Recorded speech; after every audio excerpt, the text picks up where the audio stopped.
So in this video, we're going to be looking at the small capital letters that are used in the IPA. There are 10 of them, 10 characters that are based on small versions of the capital letters of characters from the Latin alphabet. And it's important to remember they're always small capital letters. The regular capital letters, these have other uses in linguistic documentation and communication, and there are not any official IPA characters that are just the regular capital version of a character. We have small capital letters, we have lowercase letters, we have modified letters, but we don't have regular capital letters. So let's jump into these ones. Here are the 10 small capital letters in the IPA chart. And we'll start with the vowels, those three on the left. The small capital I, this is the near close front unrounded vowel, and then its rounded counterpart, the small capital Y, near close front rounded vowel. Now these are very similar in form to their close counterparts. So this is near close front unrounded, this is close front unrounded, near close front rounded, close front rounded. Okay, so the small capital I is just the slightly lower version of the sound represented by the lowercase I. Small capital Y, slightly lower version of the sound represented by the lowercase y. And now this small capital OE, this represents an open front rounded vowel, and it is the next one down from lowercase OE, which is the open mid front rounded vowel. So for front rounded vowels, open mid here, and then the next one down is the open. All right? So the pattern for those vowels is that the small capital characters are more open, the next step more open than their lowercase counterparts. Now moving over to the consonants,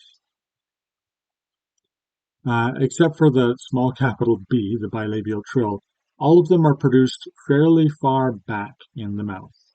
The small capital L is a velar lateral. That's as far back, as laterals can be.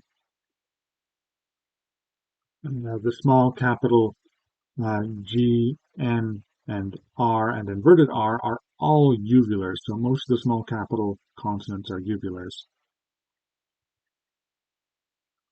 Right, so G is a voice plosive, N is a nasal, the regular R is a trill. It's the next one back from the lowercase r, and note that both the capital B, small capital B and the small capital R are trills as well. The inverted small capital R is a voice velar fricative. And note that it has a passing similarity to the, voiced uvular fricative, passing similarity to the voiced velar fricative in that there's sort of two upward arms and a loop, closed loop. Of course, they're different forms, they're different characters, but there is some vague similarity. And then the small capital H is a voiceless epiglottal fricative. That's the furthest back voiceless fricative besides the lowercase h, which is glottal and kind of a special case. So the small capital letter consonants, except for the B, which is just fun, tend to be the furthest back of their type. Furthest back voice plosive, furthest back nasal, almost the furthest back voiceless fricative, the furthest back trill. This isn't the furthest back voiced fricative. We have the pharyngeal as well, but it's in line with its uvular counterparts. So hopefully that's helpful for remembering those.